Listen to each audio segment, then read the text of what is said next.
Hey, magical family. Today we're talking about non-resistance, what it means, and how to practice being like water in your daily life. I heard this quote recently, and it really changed my whole perspective of healing. It said something along the lines of, you know you're still on a healing journey when there's something keeping you from enjoying this present moment from the perfection that it is. And that really highlighted the resistance I feel on a daily basis of moving from project to project, getting the next client, moving into the next moment, never fully enjoying exactly where I am. So I've been asking myself, what is it exactly that's separating me from the present moment? And that's how I know that I'm still on a healing journey. The entire purpose of life is to make every moment a magical one, at least for me.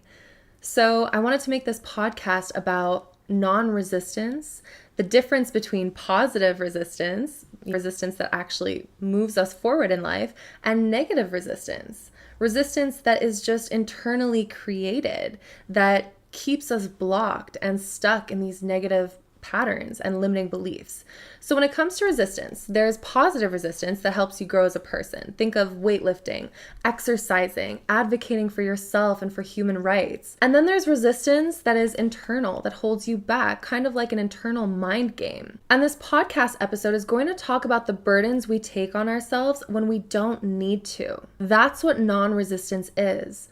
Non-resistance is not about passivity or surrendering to our circumstances like helpless victims. Instead, it's a dynamic and active approach to life that involves meeting challenges with a calm and open mind, finding solutions without unnecessary conflict, and maintaining inner peace regardless of external conditions. This is the perfect episode for you if you find yourself easily overwhelmed by life, you're currently in a stressful situation, or you're feeling lots of frustration on a regular basis. Basically, you're just always met with unnecessary conflict and you're like, what is going on? It's actually you. It's happening internally. Maybe you're experiencing lots of conflicts within your relationships and your communication is just not going the way that you want it to. You're speaking impulsively and people are not understanding where you're coming from. I'll give you a personal example. In conversations, lately especially, I have been finding myself speaking more than I am listening, or feeling this bubble of explanation or wanting to explain my side of the story, cutting people off, telling them my perception of things, and realizing that's when I need to be practicing this non-resistance. So if you're feeling like you're resonating with any of this, you're probably being called to be more like water. And if you've heard of the new Chris Brown song, Bruce Lee, it is so freaking good. There's this beautiful quote from Bruce Lee that goes like this: "Be like water making its way through the cracks. Do not be assertive, but adjust to the object, and you shall find a way around it or through it. If nothing within you stays rigid, outward things will disclose themselves. So empty your mind, be formless, shapeless like water. If you put water into a cup, it becomes the cup. You put water into a bottle, it becomes the bottle. You put it in a teapot, it becomes the teapot. Now water can flow or it can crash. Be water, my friend." What I love about this is that Bruce Lee is pointing out that water can both flow gently or crash powerfully. And there's a duality that you should be gentle, but also capable of showing extreme strength when necessary. Think of water, it's persistent and resilient. It can wear down the hardest rock over time through continuous flow. So this teaching really shows us that resilience and perseverance in the face of difficulties is what matters here. Another person that talks about non-resistance is Florence Scovel Shinn from the book The Game of Life and How to Play It. It talks a lot about non-resistance. In that book, she says, if there's a part of you resisting something, then you always get what you resist, because what you resist persists and will grow in size. This is because we create what we think about the most. Energy flows where attention and focus goes. So if you think about what you're resisting, you're calling in more of that resistance.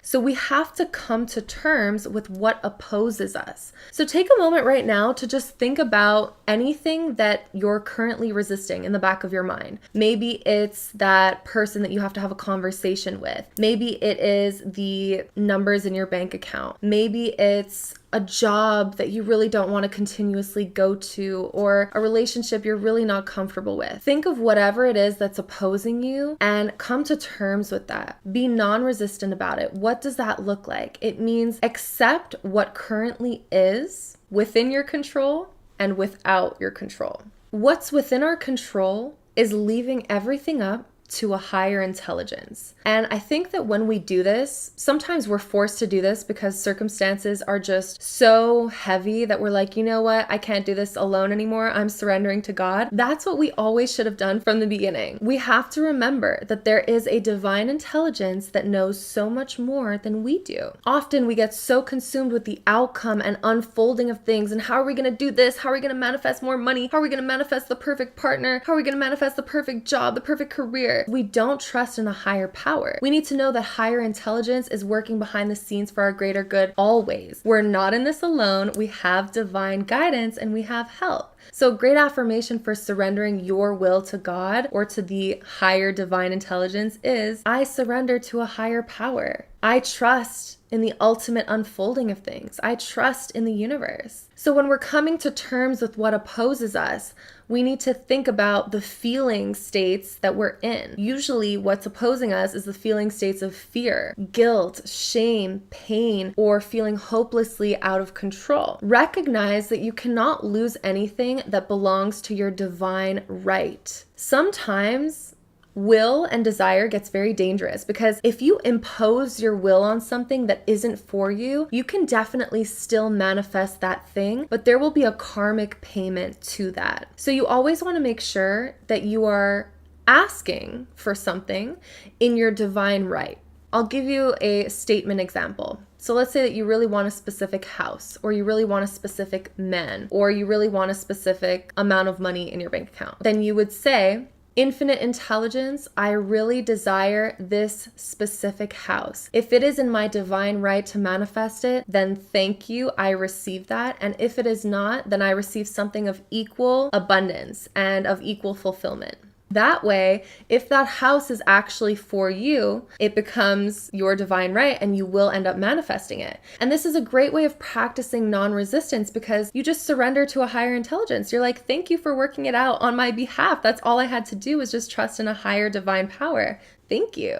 I want to get into different ways to practice non-resistance and to be like water, especially when it counts, when you're in those triggered moments, or even when you're not. Let's say that you just experience consistent resistance and you have no idea if you're holding on to anything. It's just your homeostasis to be in these feeling states of guilt, shame, fear, all of these very low vibrational energies. You're blocked, you have no idea why, and you need to clear these blockages somatically. So set the intention to do this, okay? Somatically releasing resistance is very powerful because the body keeps the score. Move your body, shake out all of the pain within you. You can't avoid or escape pain. It's always going to come back to the forefront in some way and remind you that you're not where you want to be. What you want to do is shake out wherever you are feeling resistance. Maybe just tap in, do a little body scan. This looks like closing your eyes and letting your third eye scan your body. Do you feel resistance in your throat chakra? Do you feel resistance in your gut? Do you feel it in your sacral chakra? Where do you feel this resistance? Once you have a little download, oh, it's in my left shoulder, you want to move that energy out physically out of your body. That's how you change the composition and spiritual makeup of your DNA and physical body.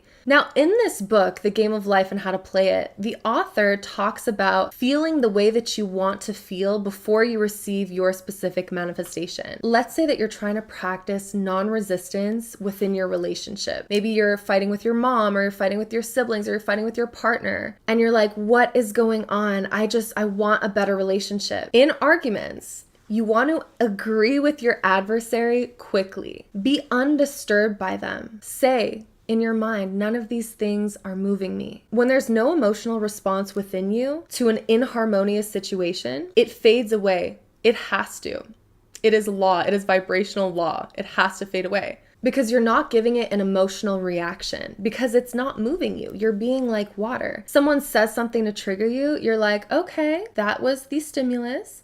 My response can be a response. I can move like water. I can understand what you're saying. I can validate you. I don't have to get attached to what you're saying, right? I'm not going to eat your poison even if I don't agree with you. I will be detached from your perspective. I'm not going to endure abuse. I'm not going to be abused. I'm not going to be gaslit. I'm going to hear you and not react defensively. That's what we're trying to do here, is we're not going to react defensively or try to control the situation. Non-resistance within relationships, especially within communication, within conversations, is practicing empathy and seeking common ground and solutions that honor everyone's feelings and needs. Even if you might not agree with everything that this person is saying, hear them out, speak calmly, okay? You're not going to be able to practice non-resistance if you are holding on to the past and holding on to misunderstandings. A huge part of non-resistance is about letting go of the need to be right and focusing on nurturing, loving connections. If you feel that both partners are committed to growth and understanding in the relationship, then invest in that. If you feel like you are on totally different frequencies and this person is not changing at all, and you stick true to who you are and you express what you need and you express your boundaries and you express what you will and won't stand for, this person will have to fall away because of the law of attraction and the law of vibration. They quite literally won't be on your frequency anymore. So again, within relationships, try not to interrupt. Don't judge people while you're watching them. Really try to empathize with them and be like, what do they really want to feel heard in? And sometimes it's not about meeting someone with logic or staying stuck on their words and being like, yeah, but you said this. No, try to understand what they're emotionally portraying to you. What do they emotionally want to feel heard in? Once you just meet them on that emotional wavelength and you validate them and what they're trying to say, that's how you diffuse resistant relationships. Now, a great way to practice non-resistance in your daily life, especially if you feel like your daily routine is all over the place, is use segment intending. Segment intending is basically setting intentions for different scenes or moments throughout your day. An example of a scene is right when you wake up. How are you going to spend those first 10 minutes in bed? Are you going to meditate? Are you going to visualize your perfect day? Are you going to call in specific numbers that you want to hit? Specific things that you want to do that day? How are you going to spend that segment of your day? Another scene is getting ready in the bathroom, then again at breakfast, then doing a workflow or going for a walk. How can you be very present in each moment rather than rushing through them or resisting what's unfolding? Especially for me, I'm like very meticulous with how I want to spend my day. So when change happens, I practice non-resistance by being flexible and adaptable. I have to embrace that too, because it frustrates me when my day's not going the way that I intended it to go in those first 10 minutes of the day. I also have a newborn and I have to remind myself, okay, non-resistance means adjusting to unexpected events without frustration, seeing them as opportunities for growth. And how do I do this? If something is, if there's a wrench thrown in my day, I'm like, okay, this is actually a blessing in disguise. Maybe I wasn't meant to create that video today online. Maybe I wasn't meant to go for that walk today because something bad would have happened. I'm always seeing the things that happen, the wrenches that are thrown in my day, as actually realignments. Maybe that's actually how the day was supposed to go. Because oftentimes I'll find that if I'm trying to force my will and manipulate it to the way that I intended it to go in the morning, the day I keep being met with block after block after block. So non-resistance is really, again, surrendering to the higher power, being like, you know what? I'm sure everything is working out in divine order. This can be abused though. You could definitely be like, oh, you know what? Maybe today's not the right day to post on social. Maybe today I don't have to show up again. And you could just keep that cycle going month after month after month. So you have to really discern whether or not this is the divine order and the divine plan, or whether or not this is your own procrastination and limiting beliefs coming up. And you can tell which is which if you feel guilty for not showing up. Chances are you were meant to. If you feel finally surrendered to the divine will and you're like, okay, you feel like it's a breath of fresh air that you don't have to show up, Now that's very different. Now you're listening to divine guidance. I'm actually really loving the book, The Game of Life and How to Play It, because it's basically a breakdown of the Bible through a spiritual lens. And the author, Florence Scovel Shinn, talks about how the Bible is really just the guidebook on how to break through subconscious beliefs. She talks about this affirmation and she says, whenever you feel burdened by life, the Bible's entire purpose is that Christ took on the burden of life so that you don't have to. So a great affirmation to practice is, I cast the burden of lack on the Christ within. And you can do this for anything. If you're not feeling abundant, that's the affirmation that you use. If you want to manifest a significant other, you say, I cast the burden of loneliness on the Christ within. You don't have to be lonely. Whatever you are feeling, you don't have to feel that alone. And so you can have that affirmation. I cast the burden of blank on the Christ within. And watch the floodgates of energy open up to you. And another way to practice non-resistance to optimize your daily routine is self-care. Prioritize it. Take care of your physical and emotional well-being. Nurture yourself with rest, healthy habits, and activities that bring you joy and relaxation. A healthy man wants many things. An unhealthy man wants only one, and that's to be healthy again. So if you find yourself having very many desires and you're going after very many things, consider yourself highly blessed, highly privileged, and very lucky because you have your health, and health is wealth. And finally, I wanted to touch upon how to practice non-resistance within your career, business, social networking, or just at your job. Make sure that you set boundaries for yourself. You want to prevent burnout and have a solid work-life balance. Non-resistance in professional settings includes knowing when to delegate, when to say no, especially to unreasonable demands, and prioritize your well-being. Have open communication with colleagues or employees. Non-resistance in the workplace is listening to different viewpoints and collaborating towards common goals. Solving problems creatively. Exploring multiple solutions without fixating on one outcome or feeling defeated by setbacks. I think that's the biggest thing is people experience resistance when they project their thoughts onto a situation and what they feel that situation should look like. So just remind yourself, I'm leaving this up to the Christ within. I'm leaving this up to divine intelligence. And if you're feeling frustrated in general and you have no idea how to navigate this, really take time for self-reflection. Understand the source of your frustration. It's been so powerful for me to just meditate, and I'm talking just 5 minutes of just pure silence. Go into yourself. Ask yourself, what is actually wrong with this present moment? And if that's not the right question for you, because we can always find answers to the questions we ask ourselves, then ask yourself, what is right about this present moment? And that's a total reframe that's very powerful because, again, your reticular activating system will seek out, it's a filtration process in your brain. It will seek out exactly what you're looking for. So look for what is going right in your day, in your life, with your body, with your health, with your friends and social circle and family. What is going right? This will also increase your abundance mindset.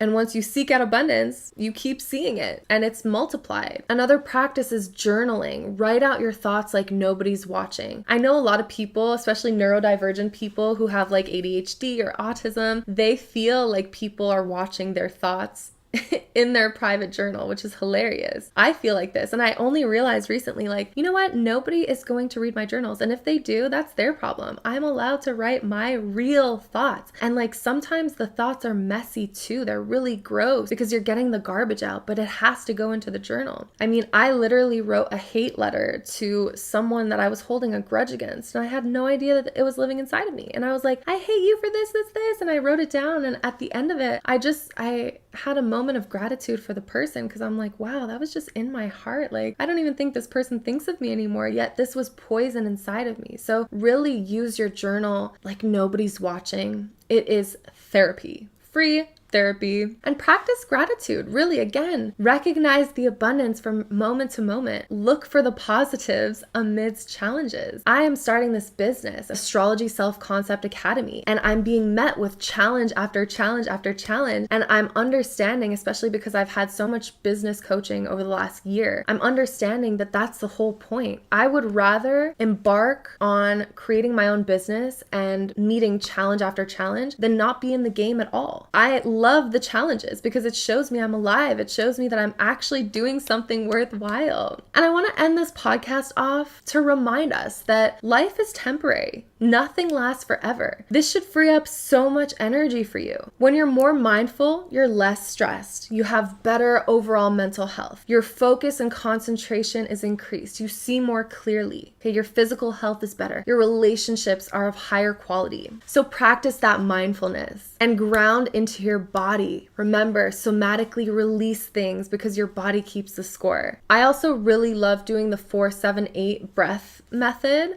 It's basically where you breathe in for 4, hold for 7, and breathe out for a count of 8. And you repeat this as many times as you need to. This will really get you into your body. We're really here to be like water. Water is such a beautiful, flowy, feminine energy, and it is very powerful. You can be a hurricane, you can be a whirlpool, you can be a calm, still lake, you can be a waterfall. Choose the different expression of water, but remember to change and adapt and flow with life. And let your problems and worries melt away by casting any burdens you feel to the Christ within. Because you deserve to be surrendered to life. And you also deserve to fight for what matters through non-resistance. So I hope this helped you guys become a little bit more non-resistant, and I'll see you for the next one.